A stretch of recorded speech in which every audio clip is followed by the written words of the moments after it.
wah nggak setuju nih, ini pasti orang-orang yang komplain nggak setuju sama anak muda maju. Bukan itu problemnya. Anak muda sih saya setuju. Yang saya nggak setuju kalau itu tiba-tiba ngubah peraturan negara biar maju, itu yang salah. Ini ada etika yang jelas-jelas dilanggar gitu. Orang akan bilang ini secara hukum tadi gitu, secara prosedural gimana? Ya prosedural, kalau mau dibilang prosedural ya sesuai prosedur. Legal apa enggak? Ya legal. Etik apa namanya? Ethical atau enggak? Enggak. Dan itu buat saya presiden buruk banget buat demokrasi kita. Karena aku anak presiden, aku muda, dan aku gemuk. Saya disclaimer dulu. Saya mau klarifikasi. Saya mau bilang, saya tidak mengendorse pasangan capres cawapres manapun.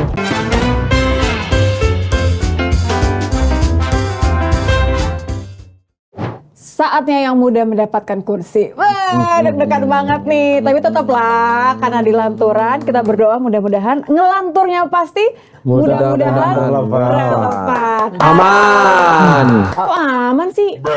Kita sapa dulu dong. Halo Mbak Neng, selamat sore. Apa kabar? Nah, katanya ngasih yang muda kursi. Lah, Tapi kan kayak gini-gini langsung di ini. Iya, penonton lanturan edisi kali ini kita kasih kesempatan sama Nitya yang katanya paling muda untuk membuka acara. Untuk menjelaskan apa bedanya amin dan aman. Mainkan nih. Menjelaskan itu, makanya kenapa Mainkan saya nih. mengajak Mainkan Langsung nih. merasa nggak aman. Langsung merasa nggak aman. saya spesial langsung berasa ya, Inaya Wahid. Aku Nitya, memperkenalkan Anissa. kamu tuh gimana ya? Iya. Sebagai seniman, sebagai pemain teater, sebagai anak presiden tapi yang nggak dapat privilege. Dapat nggak sih? Dapat dong. Oh, dapat ya. Misalnya. Dapat dong. Dapat lah, kemana-mana diajak. Kemana-mana diajak. Iya, kalau Gus Dur kemana-mana kan diajak dia. Kan Kalau dapat cuma privilege. diajak doang mah, kecuali diajak ke tata selanjutnya. Ya diajak orang Gus Dur, dia dituntut, diajak orang ke kamar mandi juga diajak. Nggak berarti kan nanggepin kan? Nggak. Kalau Inaya aku masih berani, kalau Gus Dur nggak berani.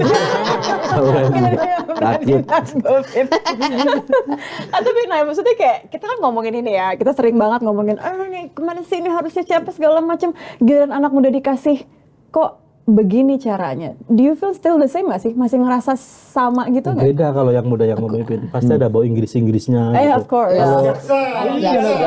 Kalau musik mah biasa aja. Biasa aja. Semarangan. Pakai bahasa Indonesia yang baik Baik dan benar. Belum tentu. Bahasa Indonesia Bantul ya. Belum tentu baik dan benar. Silakan ada.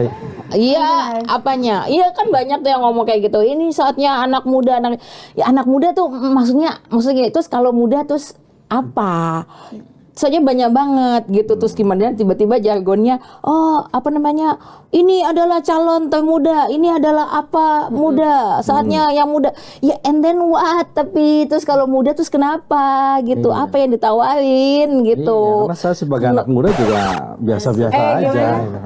Itu tenang aja, itu bagian dari ageism juga tuh. Kalau terlalu mengglorifikasi anak muda tuh terlalu ageism juga gitu. Dan maksudnya gini, kalau mau ngomongin anak muda itu kan maksudnya gini, kalau mau ngomong muda itu sebenarnya yang diambil tuh bukan umurnya, tapi being progresif, kan gitu. Ini dunia ini kan dinamis. Nah, makin hari kan butuh solusi-solusi yang juga kemudian harus kitanya butuh update gitu. Nah, itu diharapkan anak-anak muda lebih progresif untuk nyari untuk menyelesaikan isu-isu itu, ya kan? Itu satu. Yang kedua, kemudian idealism. Jadi itu yang dicari. Kalau yang punya itu nggak muda juga nggak apa-apa, karena yang dicari itu bukan usianya sebenarnya gitu. Tapi gemoynya. Tapi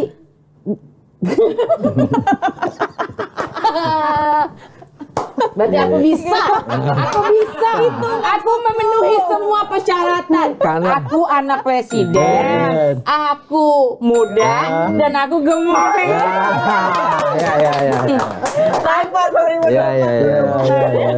Tapi punya paman nggak? Paman punya dari desa, tapi hakim masalahnya bukan hakim garis. udah gitu hakim garis poli pantai. Susah. Aduh, jangan usah ngomongin poli, karena kalau poli tetap aja nanti ngadepinnya Megawati lagi. Kebanggaan Indonesia. Iya, di Korea Selatan. Iya. Tapi kita ngomong tiba-tiba ngomongin anak muda, kenapa sih? Gara-gara Gibran maksudnya? Biar Enggak. clear aja. Karena Nitia dari kemarin selalu seperti ngomong itu, Mas. Kenapa sih kalian ribut mulu? Ini kan kesempatan anak muda untuk memimpin, kesempatan anak muda untuk berbuat sesuatu untuk bangsa gitu loh. Biar clear. Setuju. Tapi maksudnya gini, Maksudnya gini, muda itu punya kesempatan untuk mimpin juga setuju. Aku setuju. Tapi- Jadi jangan kemudian isunya terus dibawa-bawa ke nggak setuju nih, ini pasti orang-orang yang komplain nggak setuju sama anak muda maju. Bukan itu problemnya. Anak muda sih saya setuju. Yang saya nggak setuju kalau Caranya. itu tiba-tiba ngubah peraturan negara biar maju, itu yang salah. Ini bukan masalah muda atau nggak mudanya. Jadi jangan di jangan digeser isunya. Ya, sepertinya saya Gitu. tertarik dengan- Apalagi yang menggeser isu itu adalah partai yang ngakunya muda, tapi status quo. Luar juga. Tapi kan yang memimpin anak muda. Tapi yang penting, tapi aku salut sama partai itu, karena akhirnya partai itu melepaskan labelnya sebagai PDIP U23.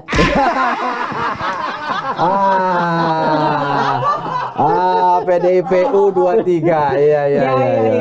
Jadi gitu nih, clear ya. gitu, clear. Yang muda Jelas. itu bukan faktor usia loh ya. Muda itu progresif. betul ide-idenya. Ide-idenya. Gitu kan, mampu untuk melihat peluang Iya. 60% ya itu.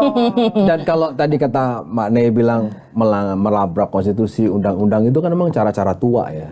Ya, kalau kita mau pakai padanan supaya opposite dengan muda ya, cara tua itu, cara melabrak konstitusi, pengangkangan konstitusi itu kan begitu. Nah, tapi sekarang persoalannya adalah kalau prosedurnya sudah berjalan dan sekarang sudah ditetapkan, bagaimana kita menyikapinya? Apakah ya sudah biarkan itu bergerak secara prosedural? Tapi kan substansinya ini yang jadi persoalan kan. Kalau pemilu proseduralnya sudah bertahap sekarang sudah. Nanti sore pengundian nomor urut. Nah, itu prosedural. Tapi substansinya yang hari ini kita akan bicarakan. Nah, kalau Gus Hakim kan dari kemarin ini di redaksi paling keras soal penyikapan kita terhadap konstitusi. Redaksi. Iya, makanya program-programnya keras. Nah, jelaskan dulu apa yang kamu bela. Ya karena kita membela value ya, kita membela nilai. Kita tidak ada persoalan dengan Gibran, tidak ada persoalan dengan Prabowo, juga tidak ada persoalan dengan Jokowi gitu loh. Tapi kita ada persoalan dengan ketidakberesan dalam tatanan bangsa ini gitu loh. Seperti tadi yang karena ketika satu putusan ini memang udah dianggap aneh, dan kedua putusan MK itu juga membuktikan bahwa memang ada yang nggak beres dalam proses pengambilan keputusan yang dianggap aneh itu gitu loh, hanya untuk meloloskan anak muda untuk bisa ikut kontestasi di Pilpres 2024 nanti gitu loh. Nah, maksudku dalam konteks demokrasi gitu loh, yang dikaitkan dengan partisipasi anak muda ini, Gen Z ini, bagaimana Mbak Nay melihatnya gitu loh? Apakah ini relate misalnya bahwa ini adalah memang waktunya, saatnya yang muda yang memimpin gitu loh? Ataukah ya jangan-jangan ya justru ini jadi kontraproduktif buat anak-anak muda, sebenarnya dia punya potensi segala macam tapi sudah keburu dicitrakan dalam tanda kutip nih kurang positif akibat momen ini gitu loh. Ya, makanya fokusnya kan bukan di mudanya, problemnya kan bukan di mudanya. Saya pribadi, saya salah satu yang mendukung kalau misalnya peraturan itu diubah gitu ya, gitu, bahwa anak-anak yang orang-orang muda yang di bawah 40 tahun bisa jadi pemimpin, nggak masalah. Makanya sekali lagi ini kan problemnya bukan di situ. Tapi nanti kita jadinya malah nggak fokus di problem aslinya yang tadi gitu, ya kan? Yang tadi dibilang bahwa ini ada etika yang jelas-jelas dilanggar gitu. Kalau secara gini, orang akan bilang ini secara hukum tadi gitu, secara prosedural gimana? Ya prosedural, kalau mau dibilang prosedural ya sesuai prosedur gitu kan. Dokumen langgar maksudnya. Iya. Legal apa enggak ya? Legal. Etik ethical Etisnya. atau enggak? Enggak. Dan itu buat saya presiden buruk banget buat demokrasi kita. Tapi dari kemana masuk kayak gitu? Saya ingat banget waktu saya sempat di satu forum sama bagian dari pemerintah yang terus kemudian bilang gini, ini kita demokrasinya udah naik kok. Buktinya angka demokrasinya udah bagus. Ini buktinya ya angka orang nyoblos kemarin itu pemilih partisipasi publik gitu dalam pemilihan itu naik pesat gitu. Ya masa kalau hitungannya demokrasinya jadi bagus kualitasnya Indonesia itu hitungannya karena orang nyoblos sebanyak-banyaknya nyoblos ya itu bukan berarti terus demokrasinya jadi bagus. Karena kalau cuma masalah banyak-banyakan nyoblos, orang di Korea Utara nyoblos semua, Pak.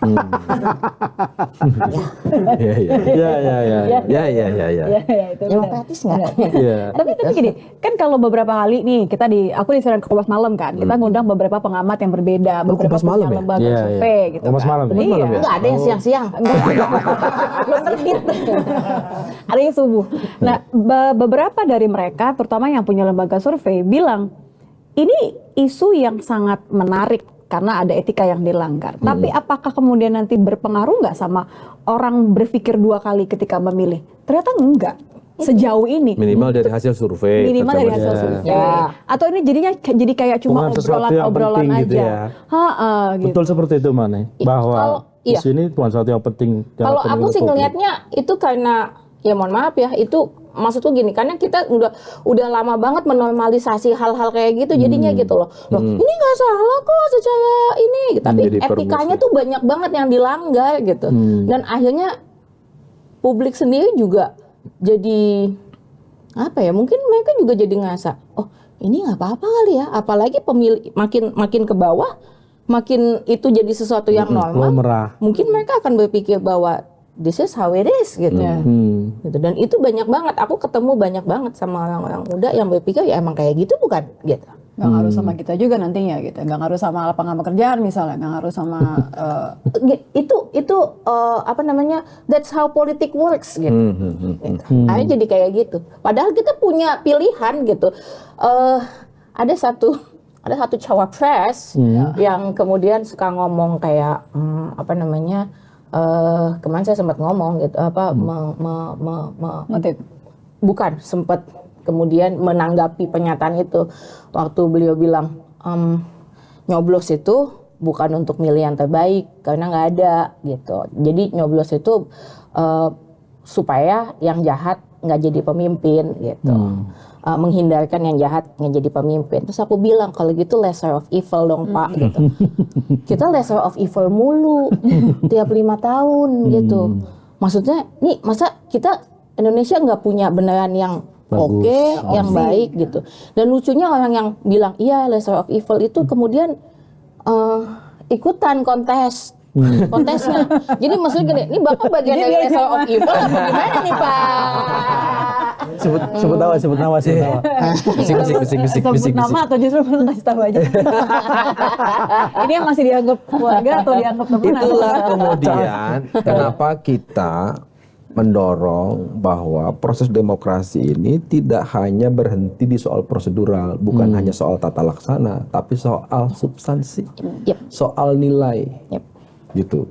Ini menjadi alasan sekaligus penjelasan kita ya, kenapa kita Kompas TV terutama berminggu-minggu fokusnya soal MK, karena ada nilai yang dibela, ada nilai yang diperjuangkan. Apa itu? Yaitu nilai kenegaraan, nilai-nilai kebangsaan, yang itu tercermin dari semua yang ada di konstitusi negara. Jadi kalau orang bertanya, kok kayaknya nggak move on, kayak nggak terima sama paslon itu, sampai nyebut-nyebut seolah-olah mau menggagalkan dan sebagainya. No, kita itu urusannya prosedural. Tapi kita mengingatkan bahwa sejarah mencatat kita pernah bersikap soal itu. Nah, pertanyaannya, kalau itu tidak turun ke grassroots, ya biarkan, ini kan bukan soal hasil 2024, kita nggak bicara itu. Dalam jangka panjang kita bicara bahwa menjadi pembelajaran bagi masyarakat, bahwa hari ini belum nyampe ke grassroots, itu jadi pelajaran dan evaluasi kita. Itu adalah tahapan yang ya jangan-jangan soal konstitusi, soal MK itu terlalu elit, sehingga tidak sampai Nah, tapi kan kita berpikir jangka panjang. Yang sampai ke bawah emang beras, kaos, gitu. BLT gitu ya. BLT. Ya. Soalnya Pak nggak nyampe beras. Atau bahkan nggak itu, bahkan mungkin belum nyampe itu. Karena saya gini ya, ini ada satu hal yang kemarin saya alamin tuh. Jadi saya kemarin ngasih jokes, terus joke saya di quote, terus ditempelin nama paslon gitu. Padahal maksud saya itu joke-nya emang istilahnya nge-roasting satu paslon, tapi bukan endorsement untuk paslon yang lain, bukan gitu. Saya nggak mengendorse. Saya disclaimer dulu. Saya mau klarifikasi. Saya mau bilang, saya tidak mengendorse pasangan capres cawapres manapun. Itu dulu. Oh, yang kita butuh aman bukan amin itu. Iya, betul. Itu bukan endorsement, itu joke untuk nge-roasting satu calon, tapi itu bukan endorsement untuk membenarkan dukungan kepada satu. Iya, itu bukan. Nah,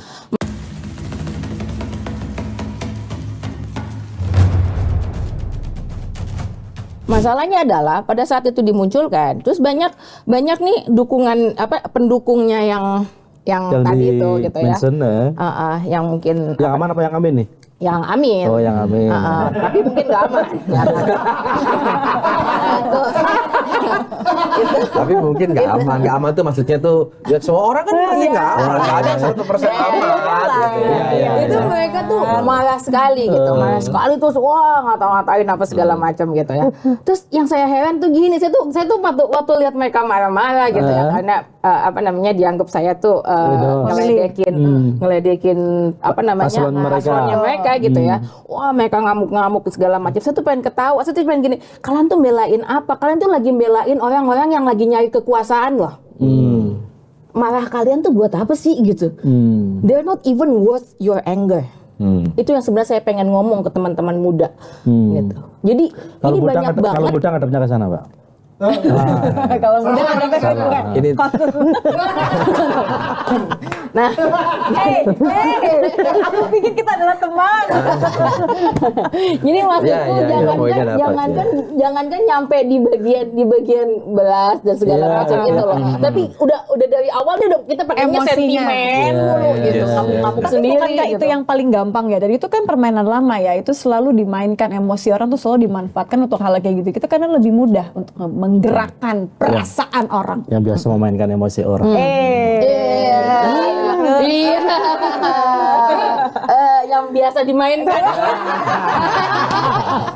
Korban ya. Iya nggak sih? Maksudnya terus apa bedanya gitu sekarang? Apa bedanya sekarang? Kenapa kita harus tercengang? Kenapa kita harus merasa bahwa ini adalah sesuatu yang berbeda? Permainannya lama semua kok. Artinya kita nggak maju-maju. Ya. Kita masih berada di titik yang sama setelah sekian proses demokrasi kita lalui gitu loh, Nit. Tapi kita penting loh mengklirkan ini. Kenapa? Di pemilu sekarang ya paling tidak 50% lebih kan anak muda. Dari 204 DPT itu 61%. Anak muda. Pemahaman ini yang menurutku jauh lebih penting sampai, dan kita tentu tidak bisa berharap jangka pendek. Karena ini kan akan panjang. Kalau kita melihat bahwa anak muda ini masa depan. Tapi kalau anak muda ini masa sekarang untuk kebutuhan jangka pendek, ya itu yang terjadi. Bahwa apa sih disoal? Kenapa sih disoal? Kan nggak masalah. Yang penting anak muda. Yang penting anak muda. Tapi kalau kita bicara jangka panjang, bukan itu. Dan ini perlu perjuangan. Perlu waktu. Termasuk dicaci maki di sosmed. Gitu itu Tapi emang kalau orang tua yang ngomong perlu Semua langsung hening gitu. makanya saya langsung menunduk. Saya langsung menunduk. Orang tua yang ngomong memang begitu saya, Bang. Banyak saya langsung menunduk gini. Kalau orang tua ngomong begitu ya, Bang. Yang paling nunggu ini loh. Nggak, tapi harus diklarifikasi juga ya, Nay, bahwa anak muda juga bukan berarti kita antipati ya. Maksudnya kita sangat semangat untuk Itu udah jelas. Nah itu malah maksudku, kita mungkin fokusnya perlu di substansial itu tadi. Gini, kita jangan lagi ngomongin demokrasi cuman permasalahan coblos-coblosan. Siapapun boleh nyoblos dan segala macam, bukan itu. Ya, itu cuma salah satu bagian kecil aja gitu. Salah satu indikator. Iya betul, salah satu indikator. Tapi maksudnya yang paling penting ya demokrasinya juga harus sehat gitu. Ya buat apa punya demokrasi tapi kemudian juga nggak sehat. Ya setuju. Bukan, tapi kita tadi mau ngomong buat apa nih demokrasi kalau ujung-ujungnya dinasti. Gini, saya kalau dinasti kalau saya nggak masalah. Yang jadi problem itu, nah sekali lagi ini nih, yang jadi problem itu bukan dinasti as in, wah itu anaknya Pak Jokowi jadi nggak boleh tuh sama sekali, nggak gitu. Iya gitu. Bukan karena bapak saya pernah jadi presiden makanya kenapa sekarang saya di seni gitu kan. Oh karena saya udah nggak bisa masuk politik, nggak begitu gitu. Tapi yang jadi problem itu adalah karena ketika dia naik dia menggunakan perangkat negara, itu satu, untuk memuluskan jalannya, itu satu. Yang kedua, ayahnya sedang menjabat gitu. Berkuasa. Iya, itu kedua. Ketiga, si hakim MK ini aja udah dari awal udah posisinya sebenarnya kan juga ini kan iya gitu. Itu kan dari awal, maksudnya harusnya itu udah jadi apa ya? Ya nggak ada yang salah kan kalau paman belain keponakan itu. Iya, meskipun nggak semua paman ada paman yang ditelikung keponakan. Aku nggak ikutan loh ya. Yang ini amin atau aman? Tapi itu juga menarik. Saya pengen ngomong itu juga. Ini bukan semata pembelaan terhadap ayah saya ya, tapi gini, banyak orang kemudian melihat keterlibatan pihak itu sebagai ini hanya konflik personal karena ini konflik keluarga. Tapi Pak publik miss untuk menyadari bahwa ini ada orang yang kemudian dia itu melanggar banyak banget. Contohnya ayah saya itu sudah ada itu kekuatan hukumnya, tidak membolehkan penggunaan namanya misalnya segala macam yang kemudian itu dilanggar oleh mereka gitu ya. Atau kemudian spin off words gitu. Bagaimana kemudian narasinya dibikin, enggak kok nggak ada apa-apa kok, kami nggak ada apa-apa, itu tuh sebenarnya cuma pura-pura gitu segala macam. Ya nggak mungkin diklarifikasi karena kalau mau ya silakan klarifikasi ke bapak saya kan gitu kan. Nah, publik itu menganggapnya itu permasalahan personal, tapi miss untuk melihat bahwa ini ada loh orang yang akan menggunakan berbagai macam cara untuk bisa berkuasa gitu. Untuk ada di tampuk kekuasaan. Ini yang kita sering banget miss gitu, hal-hal yang substansial yang sebenarnya jauh lebih penting untuk diwaspadai gitu. Tapi aku agak curiga nih Mbak Ana ini. Mbak Ana ini agak kencang kritik Gibran gitu. Karena jangan-jangan nyesel dulu pas jadi anak presiden nggak cepat kesempatan kayak Gibran juga. Iya, nggak maju saya itu. Tapi ada politik gitu. Pertanyaan-pertanyaan itu kan. Gimana? Iya. Penyesalannya bukan karena nggak maju ya. Misalnya karena kenapa bapak aku bukan tipikal yang ya itu poin juga, itu poin. Dalam konteks membandingkan ya itu penting kan. Antara ini sama-sama presiden. Sama-sama presiden. Bisa juga ya selain dengan Gus Dur juga bayangkan dan SBY juga bisa dan Gus Dur mengajukan nama AHY Bu Mega meskipun sempat mau, tapi pada akhirnya kan enggak gitu kan, karena memang di dalam internalnya ternyata secara elektabilitas tidak kompetitif misalnya, apapun alasannya. Tapi kalau itu jadi halus. Seandainya kompetitif mungkin maju. Gitu. Nah ini yang gini, kenapa kita terus menyoal ini? Ada satu hal yang kita harus ingatkan bahwa kita bermimpi ya. Anak-anak muda yang disebut-sebut oleh media itu sebagai dominasi anak-anak muda di pilpres kali ini, di pemilu kali ini, itu datang ke TPS bukan karena mobilisasi kelompoknya, tapi dia datang dengan kesadaran. Oke, saya datang ke TPS untuk memperjuangkan nilai apa. Itu kan mimpi kita. Tapi hari ini kan orang bilang sepesimisnya kita tidak boleh kehilangan harapan. Karena itu kita terus menyampaikan ini bahwa tidak mudah. Kenapa? Karena selalu dianggap ini nggak ikhlas ini Prabowo sama nggak move on. Takut ini kalah. Takut kalah. Kita kesampingkan itu. Bagaimana sekarang caranya dengan situasi komunikasi yang sangat kompleks sekarang, tapi juga bisa memudahkan. Masih ada waktu nih sampai dengan Februari. Bagaimana menyadarkan? Kalau nggak cukup Februari, kita berpikir masa depan. Gimana ya komunikasi yang efektif ke anak muda? Supaya dia juga dapat substansinya. Tidak hanya prosedural. Karena sekarang ini sosialisasi KPU, sosialisasi pemilu dari penyelenggara pemilu selalu mengatakan tahapan pemilu A, B, sampai ngelotok tuh kayak penataran P4. Tapi substansinya jarang disampaikan. Jadi cuma kayak jadwal aja ya. Datang itu nggak salah, datang simulasi ke TPS. Tetap butuh. Itu butuh gitu. Tapi nilainya gimana? Tumben-tumbenan dia serius ini. Ya kan mengimbangi dia. Biar nggak ngekek-ngekek terus gitu. Ya gimana ya caranya ya menyampaikan dengan ada sosmed kayak kemarin kan rame di misalnya di sosmednya naik. Itu kan menurutku pembelajaran yang baik. Orang melihat kan dan biasa aja nyikapinya, jangan marah-marah. Biasa aja. Ya, kayak slogan partai PDIP U23 itu. U23 itu loh. Santuy. Gimana gini ya? Oh gini ya. Korea gini. Itu kan Korea. Santai dan santuy. Gimana nih? Kita punya cara nggak? Menurutku punya bayangan nggak? Ketawanya enak banget. Ini namanya apa? Ketawa karir ya? Ketawa karir. Ketawa biar sebagai komplimen. Iya, karena itu problem kita hari ini Mbak Nay. Ketika kita mengkritisi sesuatu, kita dianggap karena kita sedang menembak sesuatu gitu loh. Karena kita tidak suka dengan dalam tanda kutip konteksnya adalah politik praktis ya, bukan value gitu loh. Sementara yang kita kritisi misalnya adalah problem value-nya gitu, etikanya misalnya, asas kepatutan misalnya. Ya tapi jangan curhat gitu, biasa aja. Jadi jurnalis dimaki orang ya biasa aja. Enggak. Tapi ini kan banyak didiskusi, Nay. Artinya kan diskusinya kan sebenarnya sudah banyak ya ngomongin soal gimana cara komunikasi ke anak-anak muda di luar komunikasi media sosial. Ya komunikasi ke anak muda nih yang dikomunikasiin apa gitu, karena banyak juga yang dikomunikasiin ya tadi itu soal kemudian membranding supaya jadi gemoy gitu misalnya kayak gitu kan.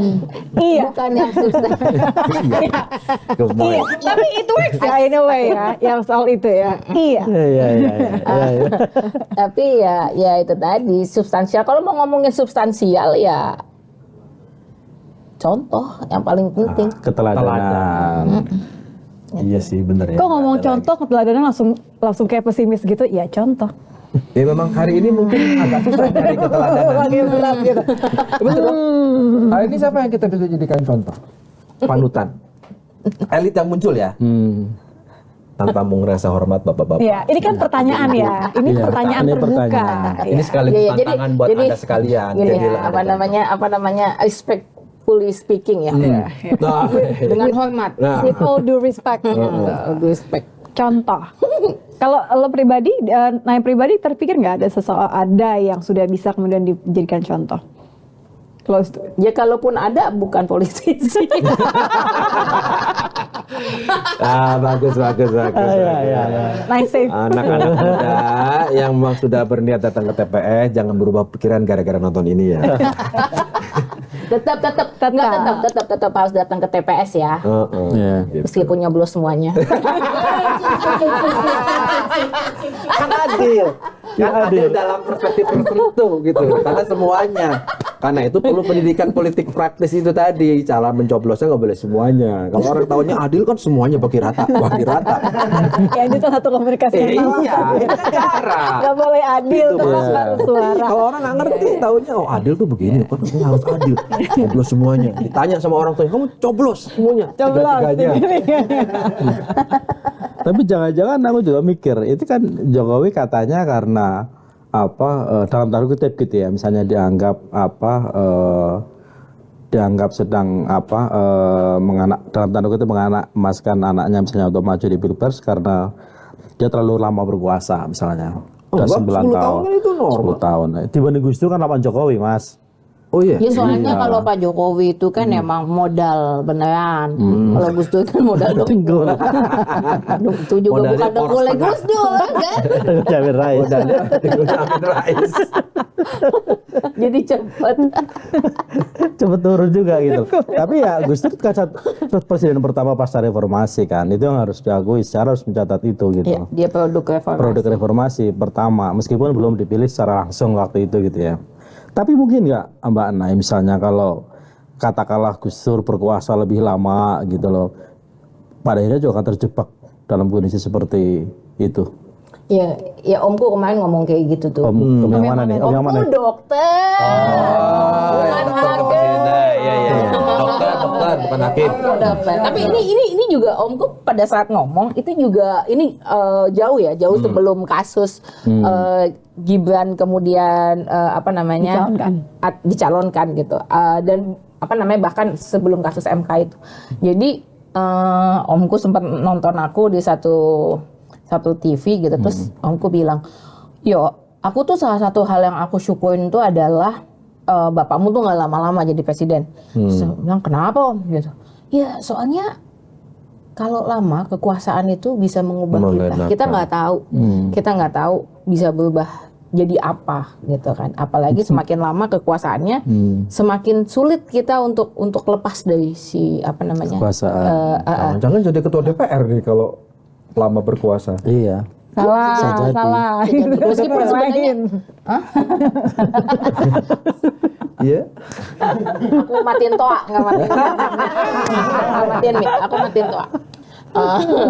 Tapi maksudku ya mungkin bapak nggak tahu, mungkin bapakku bisa, tapi orang-orang di sekelilingnya belum tentu juga gitu. Yang kita nggak pernah tahu apa yang terjadi. Tapi maksudku guys ya. Ngerasa pernah ada di posisi itu emang sesuatu yang subtle banget sih. Dia masuknya pelan-pelan gitu kan gitu. Terus ya abis ini pengennya apa? Pengen ini itu juga. Ternyata bukan cuma hammer dan cinta yang memabukkan ya. Tapi kekuasaan sudah bisa memabukkan. Harta, tahta, atau nyawa. Nyawa. Serem juga ya tiga itu.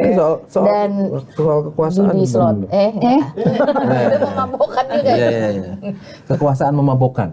Itu kan yang kemudian dijelaskan oleh pendukung-pendukungnya Pak Jokowi, bahwa Pak Jokowi itu sedang berkorban. Kenapa? Untuk menjaga yang disebut dengan giant leap, lompatan besar untuk Indonesia yang lebih maju. Dia ingin menjaga kelangsungan pembangunan sehingga menempatkan anaknya dan dia pasang badan. Boleh aja pendapat begitu sebagai pembelaan. Tetapi kalau disandingkan sekali lagi dengan nilai, dengan norma, dengan nilai-nilai kebangsaan, dengan ketaatan kepada konstitusi, ya kita juga boleh menjawab bahwa tidak harus dengan cara menempatkan dan menerobos atau mengubah konstitusi, aturan main dalam jelang pertandingan dari 6 bulan jelang pertandingan. Kemarin ada satu kiai, saya ngobrol sama si kiainya itu, terus kiainya saya lagi konsultasi soal apa yang akan kami bawa di Haul Gus Dur selanjutnya gitu ya, tahun ini gitu. Terus kiai itu ngomong gini, ya demokrasi itu apa sih tujuan utamanya? Tujuan utamanya itu kan adalah kepentingan bersama gitu kan, kepentingan semua gitu. Nah dalam demokrasi itu bukan hanya kita berani menang, tapi kita juga berani kalah untuk demokrasi tadi itu. Gitu. Jadi seberapa besar kita juga berani memberanikan diri kita untuk ya udah saya nggak harus menang kok, in order supaya demokrasinya jalan. Jadi mengutamakan demokrasi maksudnya gitu. Ini substansial. Bersama. Ini demokrasi substansial. Artinya dia maju, dia oke, kalah nggak apa-apa. Tapi paling tidak, saya punya kesempatan masuk dalam orbit untuk menebar gagasan, ide-ide baik, ya kan? Usulan-usulan yang mungkin belum tentu relate sama grassroots, karena ada faktor itu tadi, beras, kaos misalnya. Tapi tetap berjuang. Bukan begitu? Ini Amin atau Aman? Ya tanya naik. Kenapa ya bisa kepikiran itu? Tapi Oke lah, sampaikan bukan endorse. Aku penasaran. Kenapa ya bisa kepikiran Amin sama Aman itu? Pengen tahu aja, iseng atau apa gitu kan? Tentu nggak iseng loh. Ini sekali gue klarifikasi. Ayo kalau emang bukan mengendorse apa sih? Aku nggak mengendorse. Iya nggak, memang itu bukan. Gini. Apa? Kalau spontan kok rasanya? Gini. Aku tidak mengendorse apa yang nanti siapapun yang nanti aku coblos itu urusanku. Aku tidak sedang mengajak orang lain untuk ikut dalam pilihanku gitu. Terserah kalian mau milih siapa gitu. Jadi nggak ada endorsement apapun gitu. Dan aku merosting mereka sama ininya gitu, bahwa beberapa kali mungkin publik nggak tahu gitu. Monggo silakan aja misalnya. publik jadi berpikir aku mengendorse Pak Ganjar misalnya, karena jarang lihat roasting. Aku roasting Pak Ganjar di depan Pak Ganjar bahkan. Gitu. Kalau kemarin Kiki Saputri bahkan nggak berani nge-roasting Pak Ganjar soal Wadas, Pak Ganjar udah duluan aku roasting soal Wadas. Gitu. Jadi sama. Jadi tapi nanti siapapun yang aku coblos, aku nggak masa perlu mengendorse.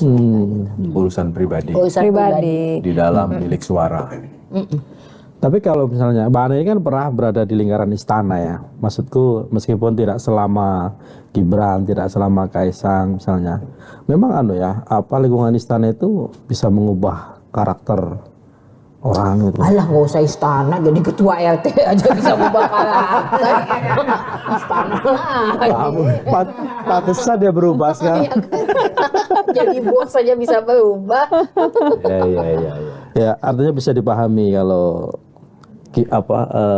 Gunawan Muhammad menangis. Bukan gini, menetiskan air mata. artinya gini, kalau kita sadar betul bahwa kekuasaan itu bisa melenakan kita, kalau kekuasaan itu bisa membuat kita yang tadinya taat dengan konstitusi, yang tadinya kita paham, ya dari kita ada kesadaran membatasi diri, itu yang tadi bilang. Dan regulasi juga membatasi kan. Oh iya, itu satu hal.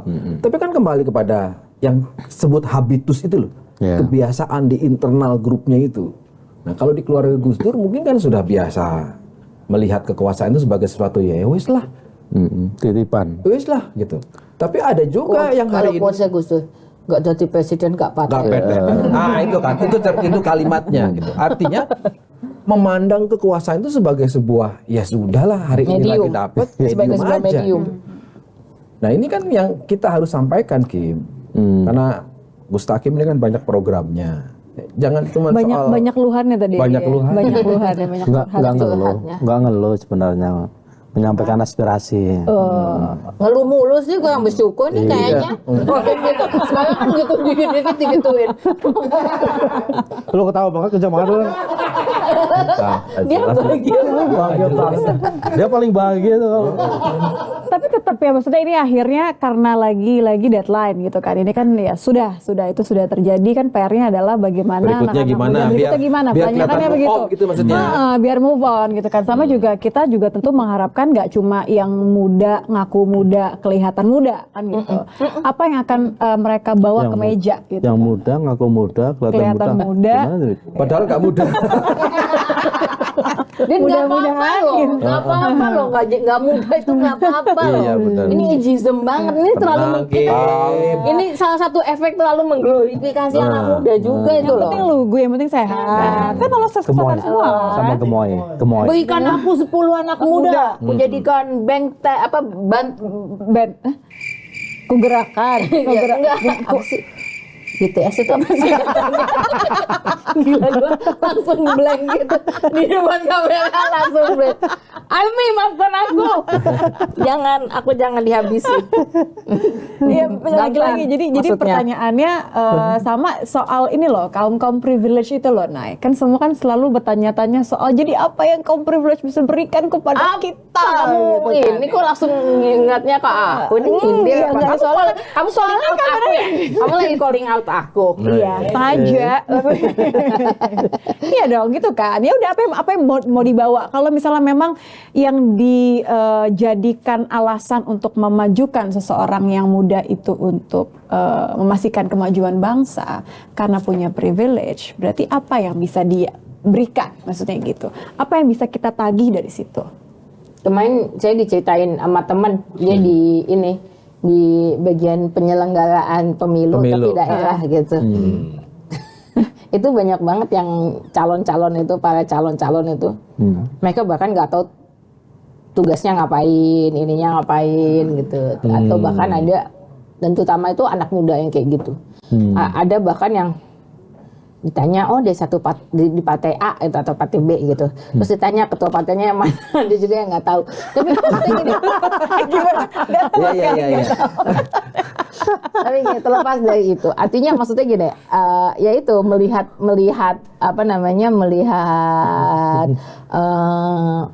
politik itu terus nggak tahu, mungkin buat jenjang karir juga kali, nggak tahu juga gitu. Job Tapi seeker akhirnya gitu ya. iya, job seeker apa perlu dimunculin sebenarnya di ini ya, bukan maksudnya di apa namanya street job gitu Atau CV gitu kan, pengalaman gitu. Nggak ada kata pengabdian sih. Itu yang paling penting. Enggak, ini kan maksudku kelihatannya sih sederhana ya apa yang disampaikan oleh Nay, tapi kan sebenarnya kan ini prinsip ya. Apalagi orang-orang itu kan yang katanya nanti akan mewakili rakyat di DPR atau DPRD, dan mereka punya fungsi yang sangat strategis toh. Selain anggaran, pengawasan, bikin regulasi. Sorry Gustip, aku tuh udah gak konsen. Ini anak ketawa mulu gitu. Tapi beneran, jangan-jangan emang mereka memang mewakili rakyat. Rakyat itu kan banyak yang struggling untuk mendapatkan cuan. Jadi mungkin mereka mewakili rakyat. Rakyat butuh cuan itu. Ya, kita harus akuin lah sampai sekarang pasca reformasi, demokrasi kita masih sebatas prosedural.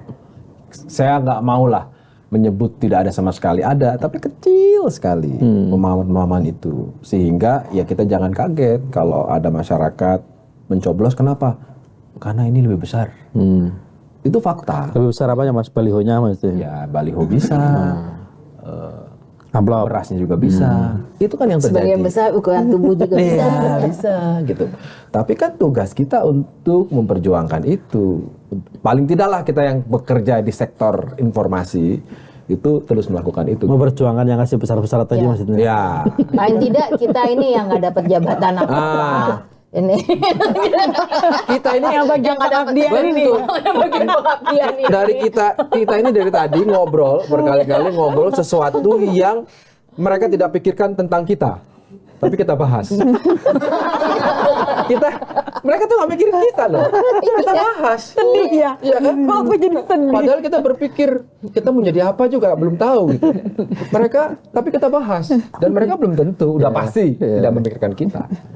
Paling tidak mereka berpikir mereka jadi atau tidak. Mulai dari kabupaten kota, mulai dari provinsi ya kan, sampai ke level negara. DPR RI atau capres dan cawapres. Nah, ketika kita mengatakan bahwa rakyat itu kan bacaan kita, kacamata kita. Sekarang ini kan yang belum ketemu, contoh aja deh kemarin. Sampai orang bertanya-tanya, bukannya kurang apa ya soal informasi tentang kebobrokan MK. Paling tidak berdasarkan Prof. Jimli kan, karena ada pelanggaran berat. Putusan Prof. Jimli mengatakan yang sudah dibuktikan. Tapi ini kan narasi propaganda dan dia bilang dari musuh politik. Nah, Itu banyak loh yang bicara kemudian yang takut kalah. Itu kita dihadapan oleh itu. Nah, hari ini kan itu sebenarnya PR ya. Maksudnya gini, publik nggak punya kemampuan untuk udah kemudian sekolah dikasih menyadari PR lagi. iya, bahwa ini nih ada persoalan gitu. Dan malah kemudian menganggap itu sebagai itu nih narasi propaganda aja ini gitu. Ini kan kayak istilahnya gitu ya, kalau mungkin contoh lain yang lebih nyata, misalnya kayak kalau hari ini kita mau ngomong Israel versus Palestina, aku netral aja, tapi lu nggak lihat ini ada orang lagi dijajah gitu ya, ada sekelompok orang dijajah terus diserang habis-habisan gitu, terus kita mau ngomong netral gitu, asin aku mengutamakan perdamaian, gimana mau damai gitu kalau mereka aja bahkan nggak hidup gitu, nggak bisa hidup untuk ngomongin perdamaian gitu sih. Jadi maksudku ketidakmampuan kita kemudian untuk melihat itu gitu, persoalan yang lebih substansial itu kan yang kemudian harusnya jadi PR gitu. Ya. Dan kita harus akuin itu masih jauh sekali dari ideal kan di Indonesia. Kita harus PR-nya akui. bapak-bapak. Jadi Kita mah karena biasa nggak ngerjain PR dulu ya. iya, kita tukang bolos kan. Enggak, kita nyuruh orang lain. Nyuruh orang lain untuk apa? Mengerjakan Kok mirip ya? Enggak, aku enggak. nyuruh orang lain tuh Nyuruh mengerjakan orang lain PR. untuk apa? Ini aku bukan orang yang lain. Bukan kan ya, Neh? Bukan. Aku enggak. Aku emang nggak ngerjain PR aja. Terus Kamu bilang nggak ngerjain nyuruh PR, orang lain. kamu anak. Nggak ngerjain PR ya sudah, terima konsekuensi. Ketimbang nggak ngerjain PR tapi nyuruh orang lain. Ayo. Udah gitu aku akuin bahwa itu adalah karyaku. Sebut saja namanya bukan Mawar. Ya. Oke, jadi aku rasa kita sepakat kalau masalahnya ada di situ. Tapi bukan berarti kita jadi harus bersikap tadi contohnya netral, ya kan? Sama sekali kita nggak boleh bersikap netral, kita harus cari tahu lebih jauh soal apa yang anak muda bisa lakukan. Independen. Kurang lebih Independen kayak gitu itu ya. kita percaya diri, mengakui dan menghormati baik itu pendapatnya Gustaqim, pendapatnya Nay, pendapatnya Nitya. Suasana itu yang membuat dialektika itu hidup. Tapi kalau hari ini kita menyampaikan nilai gagasan, dituduh macam-macam, seperti yang dialami oleh anak presiden ini, bener dong, anak presiden. Nggak berani nyebut mantan. Kan presiden kan sebutnya nggak ada mantan. Nanti dijawab ya Mandai. Tadi tuh gini, obrolan sebelumnya adalah ini obrolan pinggir jurang ya. Ini kayaknya nggak pinggir jurang, kita emang terjun sambil tabak emang gitu ya kan. Nggak ada lagi. Tapi ini kayaknya dari edisi Lantun ini paling nggak bener ini. Ini benar-benar ngelantur. Paling nggak asli. jelas. Gocekannya nggak kelihatan ya. Ya gitulah kadang-kadang gocekannya tiba-tiba jadi cawapres, tiba-tiba nanti Plot twist ya, putaran plot twist. politiknya banyak. Tiba-tiba jadi ya, tapi kan berangkat dari soal satu dua ide besar. Ya, soal anak muda. Anak muda tidak sekedar anak muda, tapi kita memperjuangkan yang namanya demokrasi substansi. Hari ini prosedural ya oke lah, mungkin baru tahapannya sampai di situ.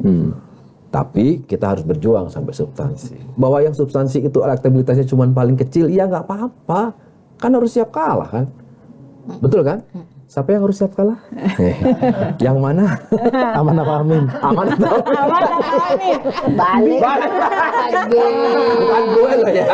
Daripada Nay sudah mulai merasa tidak aman. Bentar lagi gue ditelepon.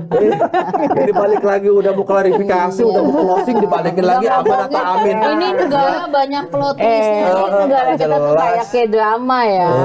Ya kayak drama Kayak ya. K-drama, banyak plot twistnya. Tiba-tiba jeng ada plot twist baru. Tadi Nggak udah ada klarifikasi. sangka. Ya doain aja K-dramanya ini, kita ini Indonesia genre-nya bukan film horor. Itu aja.